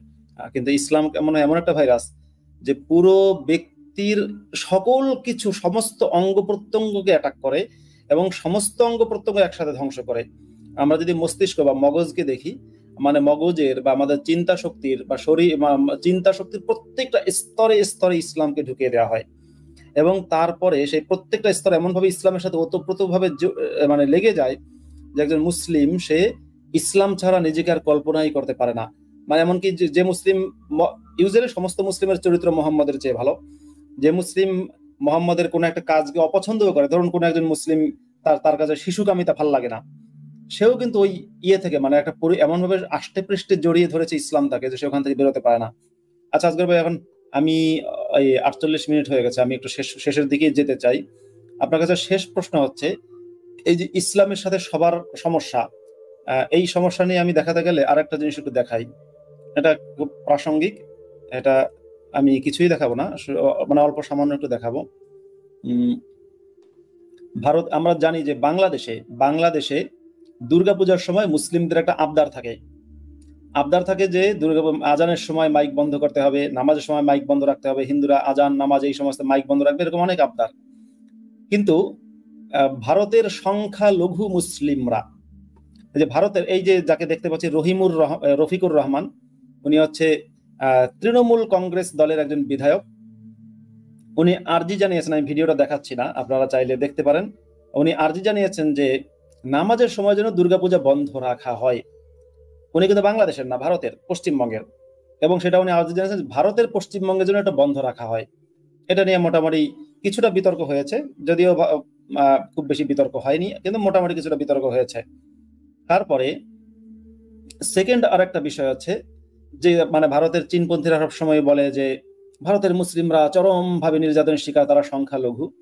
তা ভারতের সংখ্যালঘু মুসলিমরা হচ্ছে ভারতের মধ্যে আপনার আই লাভ মোহাম্মদ এরকম মানে মোল্লাদের নেতৃত্বে আই লাভ মোহাম্মদ বিশাল শোডাউন করেছে, মিছিল করেছে, জঙ্গি মিছিল করেছে। সেটা নিয়ে ওই উত্তরপ্রদেশে সমস্যা হচ্ছে। এই যে দেখেন, এবং উত্তরপ্রদেশের যে মুখ্যমন্ত্রী, তাকে এই মোল্লারা হুমকি দিয়েছে, তোমাকে সরাসরি তুলে নিয়ে কবর দেব আমরা, মানে তোমাকে হত্যার হুমকি দিয়েছে। এই আই লাভ মোহাম্মদ এই সমস্ত করেছে, মানে সন্ত্রাসবাদী কার্যকলাপ। এটা একটা। দ্বিতীয়ত, ভারতের এই যে আই লাভ মোহাম্মদ অ্যাক্টিভিটি বা আই লাভ মোহাম্মদ বা মোহাম্মদকে ভালোবাসার অ্যাক্টিভিটি যে মোল্লারা করেছে, তাদেরই একজনের বাড়ি থেকে বিপুল পরিমাণ অস্ত্র উদ্ধার করেছে ভারতের পুলিশ। এটা বরেলি উত্তরপ্রদেশের ঘটনা। আচ্ছা, আবার একইভাবে আমি যে একটা জিনিস দেখাই যে বাংলাদেশে কি ঘটেছে, বাংলাদেশে তো এরকম জানা কথা, তারপর আমি আপনাদেরকে একটু জানাচ্ছি যে বাংলাদেশে 2024 সালে যখন দুর্গাপূজা হয়, তখন বাংলাদেশের মুসলমানরা দাবি করেছিল যে আজানের সময় এবং নামাজের সময় দুর্গাপূজা পজ রাখতে হবে, দুর্গাপূজা করা যাবে না। এই দেখুন সেটা নিউজ, যে বাংলাদেশে আজানের সময় এবং নামাজের সময় যেন দুর্গাপূজা বন্ধ রাখা হয়। তাহলে আসগর ভাই, বাংলাদেশের দুর্গাপূজার সময়ে আজানের সময় এবং নামাজের সময় দুর্গাপূজা বন্ধ রাখতে হবে, ভারতেও আজানের সময় এবং নামাজের সময় দুর্গাপূজা বন্ধ রাখতে হবে, এই যে আবদার।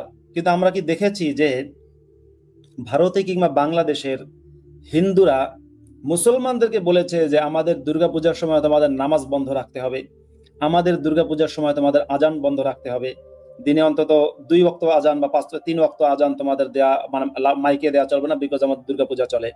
তা হচ্ছে না, বরং মানে ভারতে বলেন আর বাংলাদেশে বলেন আর পাকিস্তানে বলেন, ইসলামের চেহারাটা কিন্তু একই রকম। অর্থাৎ সবসময় মানে তারা সংখ্যালঘু হলেও তাদের দাবি আবদারটা বেশি, আমরা সংখ্যালঘু, সুতরাং দুর্গাপূজার সময় তোমার আমাদের কি বলে আমাদের আজানের নামাজের সময় তোমাদের দুর্গাপূজা বন্ধ রাখতে হবে। আর বাংলাদেশের হচ্ছে আমরা সংখ্যাগুরু, আমরা 90% মুসলমান, আমাদের দেশে দুর্গাপূজা এর সময় আজানের সময় নামাজের সময় তোমাদের দুর্গাপূজা বন্ধ রাখতে হবে। এই যে মানে সবখানে যে দেশেই থাক তারা যে সমস্যা করে, এই সমস্যাটা নিয়ে যদি একটু আপনি বলেন, এবং আপনার কাছে ফাইনালি জানতে চাই যে ইসলামের সাথে যে সবার সমস্যা, এর সমাধানটা কোন পথে? আমি এটা পরিষ্কার ভাবে বলতে চাই যে ইসলাম ধর্ম যারা ফলো করে তারা সবে খারাপ না। মুসলমানের মধ্যে বেশি সংখ্যক মুসলমান, কথিত মুসলমান, তারা মুসলমান তো কেমন পৃথিবীতে নাই, তারা খুবই ভালো, তারা খুবই ভদ্র, তারা অন্য কোনো ধর্মের লোকের সঙ্গে কোনো বেশি তাদের কোনো ঝগড়া কিছু নাই।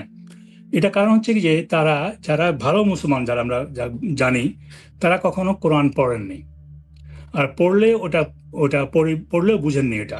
মানে কোরআন না পড়ার কারণে তারা ইসলামকে পরিপূর্ণভাবে ফলো করে না। ইসলামকে পরিপূর্ণভাবে ফলো করলে তারা ওই ওসামা বিন লাদেনের মতোই খুন খারাপি শুরু করে দেবে। জি, যদি তারা যে কোরআনকে বুঝে পড়তো তাহলে প্রত্যেকটা কথিত মুসলমান সন্ত্রাসী হতো। হ্যাঁ, এটা ঠিক, প্রত্যেকটা। কারণ কোরআনকে বলা হয়, কোরআন হলো মুসলমানদের সংবিধান। এখন যদি এই সংবিধান না মানেন তাহলে আপনার শাস্তি হবে। ফলে যদি কেউ সত্যিকারের মুসলমান হতে চায় তাহলে কোরআনের প্রত্যেকটি বিধানকে তারা মানি চলতে হবে, যার মধ্যে হচ্ছে মানুষ খুন করা, লুটপাট করা, এটার মধ্যে ইনক্লুডেড।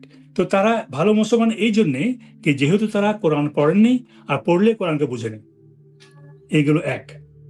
দ্বিতীয় হলো যে এই যে আপনার আজান ব্যাপার বা এই বাংলাদেশে যে দুর্গাপূজার প্রসঙ্গে যে আপনার প্রশ্নটা, বাংলাদেশ দাবি করতেছে বাংলাদেশ হচ্ছে সবের, হিন্দু মুসলমান খ্রিস্টান সবের ধর্ম, এটা যার ধর্ম সে পালন করবে। এটা যদি সত্য হয় তাহলে পূজার সময় এতগুলো পুলিশ দিয়ে, এতগুলি বিজিবি দিয়ে তাদের মণ্ডপ রক্ষা করার কারণটা কি? অর্থাৎ এখানে হিন্দু বিলম্বীদের কোনো স্বাধীনতা নাই, ধর্ম ভালোভাবে তার ধর্ম পালন করার তাদের কোনো সুযোগ নাই, যার জন্য তাদেরকে পুলিশ পহরা দিয়ে তাদের পূজাটা করাতে হচ্ছে তাদেরকে। তো এগুলো একটা মিথ্যা কথা। ভারতে যদি যান আপনি, এখন দেখবেন এই আজানটা, এটা হচ্ছে একটা জঘন্য ব্যাপার।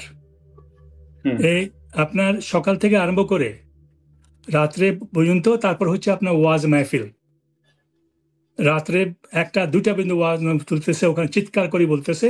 এবং এই যে লাউড স্পিকার ব্যবহার, যেটা দেখেন, আমি যে এরিয়াতে ছিলাম চট্টগ্রামে, আমার বাসায় চারদিকে বোধহয় মনে হয় 15-20টা ছিল লাউড স্পিকার।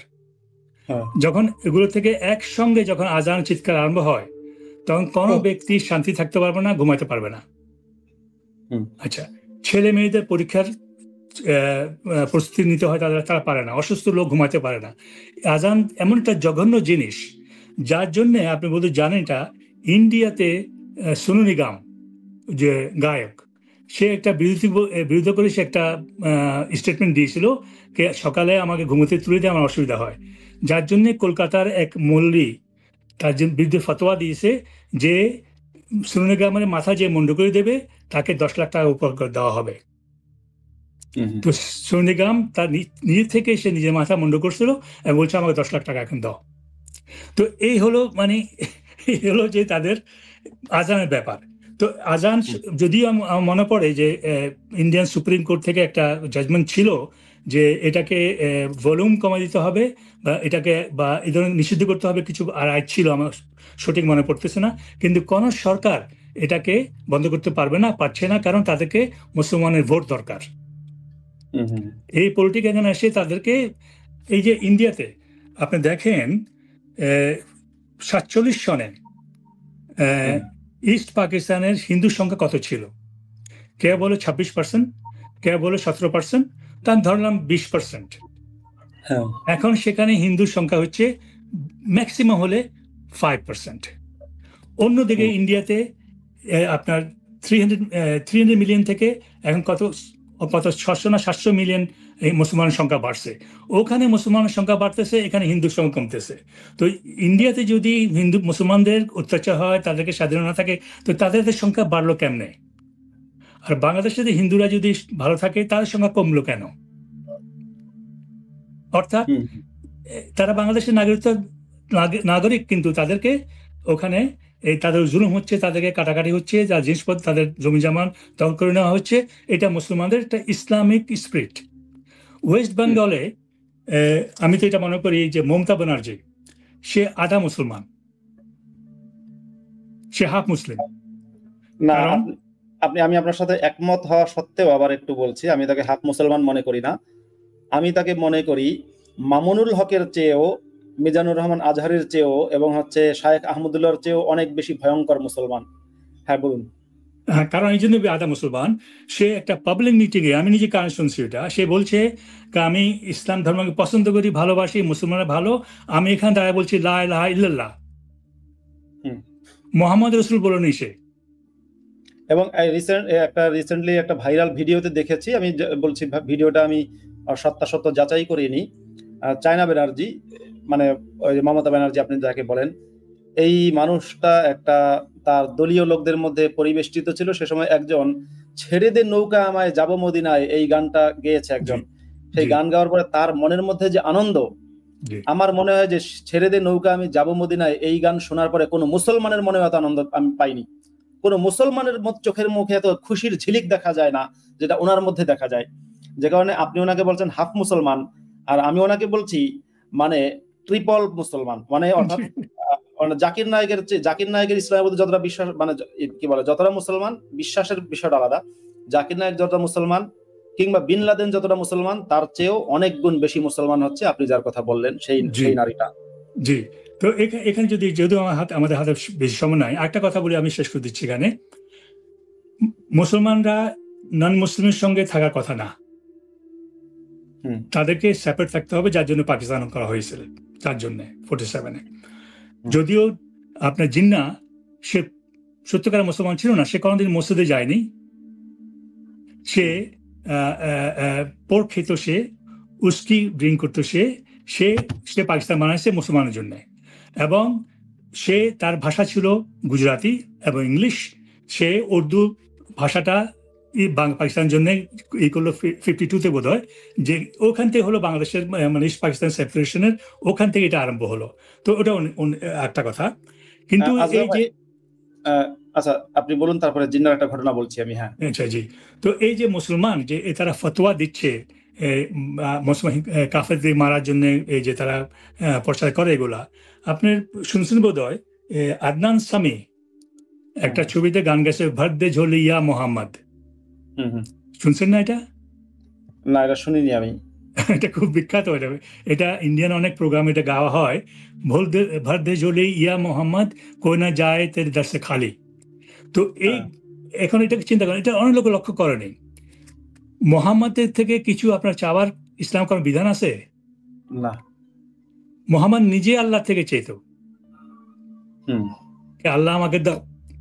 সেই হুম জায়গায় এই আদনান সেভিং গানটা গাচ্ছে, ইয়া মোহাম্মদ আমাকে আমার ঝোলিটা ভরে দাও, আমাকে ধনী করে দাও, আমাকে অনেক বড় লোক করে দাও, মোহাম্মদ থেকে চাচ্ছে। তো এটা হুম। ইসলাম বিরোধী না? এটা নিশ্চয়ই ইসলাম বিরোধী। পুরোপুরি ইসলাম বিরোধী। হ্যাঁ হ্যাঁ হ্যাঁ। তাহলে যদি মোহাম্মদের সবার ইচ্ছা আকাঙ্ক্ষা পূরণ করতে পারে, তাহলে আল্লাহ দরকার কি আছে? হুম হুম তো হুম। এত বড় একটা তারা এই গানটার মধ্যে এত বড় ইসলামের দৃষ্টিকোণ থেকে এত বড় গুনাহ করলো, পাপ করলো। আদনান সামির বিরুদ্ধে কোনো ফতোয়া ইস্যু করা হয়নি। আচ্ছা। হ্যাঁ। লক্ষ্য করে দেখেন এটা, আপনি চিন্তা করে দেখেন এটাকে। হুম হুম হুম কোনো ফতোয়া দেয়নি। তারা গায়, আবার মুসলমানরা গানটা গায়। হুম হুম হিন্দুরা তো অসম্ভব পছন্দ করে এটাকে। হুম হুম এবং যদি ইন্ডিয়াতে যদি মুসলমানের বিরুদ্ধে এত বেশি হিন্দুরা এত বেশি তৎপর থাকতো, তাহলে বলিউড কারা রুল করতেছে? হুম মুসলমান। আমির হুম। খান। আমির খান তার বউ হলো হিন্দু, হ্যাঁ। তার বউ হিন্দু। শাহরুখ খান, সালমান খান। সালমান তো বিয়ে করেনি।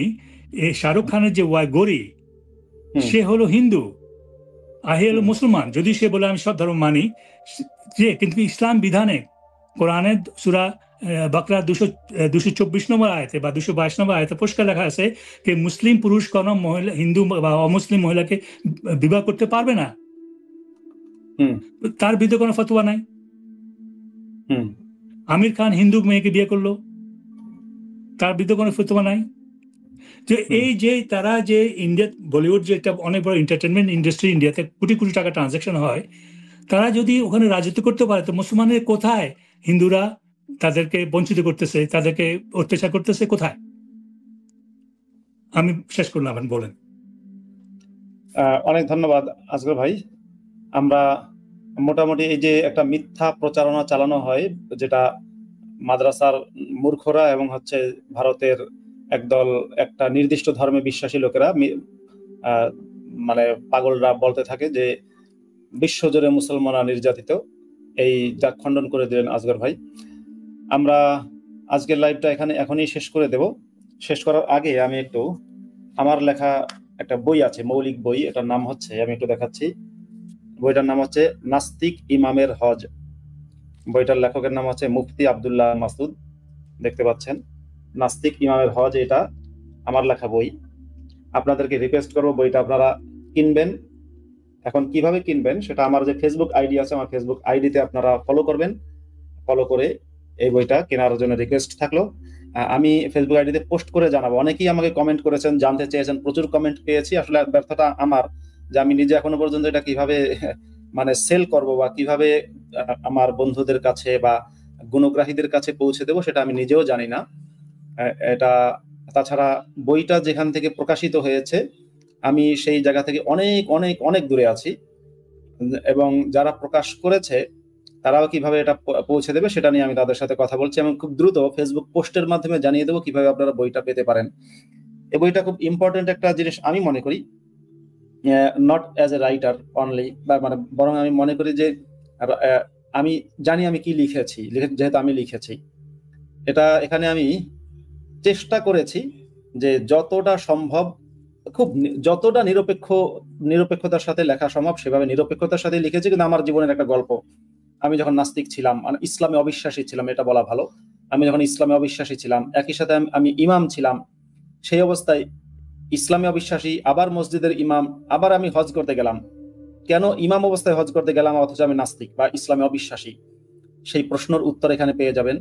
আমি কি কি দেখলাম হজ করতে গিয়ে, যেগুলো আমি ইতিপূর্বে কোনো লাইভে বলিনি, কিছু কিছু বলেছি, সব কথা বলিনি, এবং আমার দেখা অন্যদের দেখা কিভাবে পার্থক্য হয়ে গেল।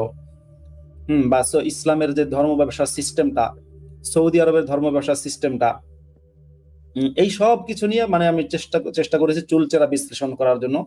আপনাদেরকে আবারও রিকোয়েস্ট থাকবে, নাস্তিক ইমামের হজ বইটা কিনবেন, কিনে পড়বেন, এবং যদি কেনেন আপনারা, ধরুন কেউ কিনলেন 1 কপি না, আমি রিকোয়েস্ট করবো 5 কপি করে কিনবেন। 5 কপি করে এই জন্য কিনবেন যে আপনারা যে যে এলাকায় থাকেন, আপনারা আশপাশে কিছু বন্ধু বান্ধব থাকবে। এখন ধরুন কেউ একটা এলাকায় থাকছেন, ধরা গেল ভদ্রলোক থাকছেন হচ্ছে কলকাতার ধরেন যে টালিগঞ্জ এরিয়াতে থাকছেন, ফর এক্সাম্পল বোঝাচ্ছি। এখন টালিগঞ্জে উনি একটা নিলেন, এখন হয়তো কিছুদিন পরে টালিগঞ্জের আরেক ব্যক্তি বলবে ভাই আমার একটা লাগবে। আমি চাইবো টালিগঞ্জের ওই ব্যক্তি 5 কপি নেবেন, টালিগঞ্জের যারা যারা কিনবে ওনার কাছ থেকে কিনে নিতে পারবে। এরকম জায়গায় জায়গায় আমি চাচ্ছি একজন করে এই বইয়ের প্রতিনিধি তৈরি হোক, ভারতে এবং বাংলাদেশে এবং আমেরিকায়, কানাডায়, ইউরোপে একজন প্রতিনিধি তৈরি হোক। যারা প্রতিনিধি হতে চান তারা আমার সাথে যোগাযোগ করবেন, আমি বাকি সব ডিটেলস আমার পোস্টের মধ্যে জানাবো। তো আসগর ভাই আমি তাহলে শেষ করে দিচ্ছি। জি, শেষ করে দিন। তার আগে আমি এটা বলি, আপনি এই বইটা আমরা আমেরিকাতে কিভাবে পাবো এটা আপনি আমাদেরকে জানাইন, কারণ এখানে অনেক লোক এটা পড়তে ইচ্ছুক হবে, এবং আমার অনেক বন্ধু বান্ধব তাদেরকে আমি এটা তাদের মাধ্যমে বিতরণ করবো এটা পড়ার জন্য। আরেকটা আপনার কাছে অনুরোধ, যদি সম্ভব হয় আপনার বইটাকে ইংলিশে অনুবাদ করান, যদি সম্ভব হয়। এটা বিশ্বের সব মানুষ জানা উচিত যে আপনি এখানে কি লিখছেন, কারণ আপনার লেখা আর অন্য লেখার মধ্যে অনেক পার্থক্যতা হবে, কারণ আপনি হলেন মুফতি। আপনি কোরআন থেকে বা যেখানে হজ করে যা লিখলেন ওটা যে বর্ণনা করছেন ওটা অনেক লোক আছে গ্রহণযোগ্য হবে, তার এত প্রশ্ন তুলবে না। তো এটার জন্য মানুষ জানতে উপকার আসবে। এটাকে যদি সম্ভব হয় আপনি এটাকে ইংলিশে অনুবাদ করান। আসগর ভাই অনেক ধন্যবাদ আপনাকে এই কথাটা স্মরণ করিয়ে দেওয়ার জন্য। আপনি বলেছেন আমার মনে পড়েছে, বইটার ইংরেজি অনুবাদ অলরেডি করা আছে। এখন ইংরেজি অনুবাদ, আচ্ছা ভুলে আমি একটা ফাউল ব্যক্তির কমেন্টে করেছি, যাই হোক ইংরেজি অনুবাদ আছে, কিন্তু সেটাকে আরেকটু এডিট করার জন্য আমি আপনার কাছেই পাঠাবো। আপনি একটু এডিট করে দিলে ফাইনালি মানে ওটার ইংরেজির মানটা আরো ভালো করা যায় কিভাবে। যিনি ইংরেজি অনুবাদ করেছেন চমৎকার একজন মানুষ এবং ভালো ইংরেজি জানেন তিনিও।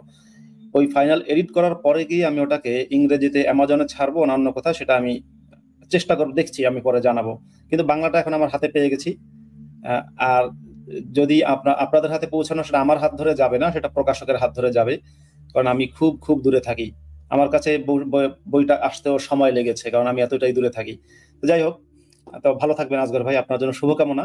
আমরা এই যে কেন ইসলামের সাথে অন্য সবার সমস্যা, এটার 5ম পার্ট আজকে শেষ করলাম। এই বিষয়ে আজকে আমরা পার্ট চুকিয়ে ফেললাম, মানে এই বিষয়ে আর কথা, মানে এই শিরোনামে লাইভ আর হবে না। সামনের মঙ্গলবার এবং বুধবার আসগর ভাইকে নিয়ে আমি লাইভ করব, সেটা হচ্ছে অন্য কোনো টপিকে।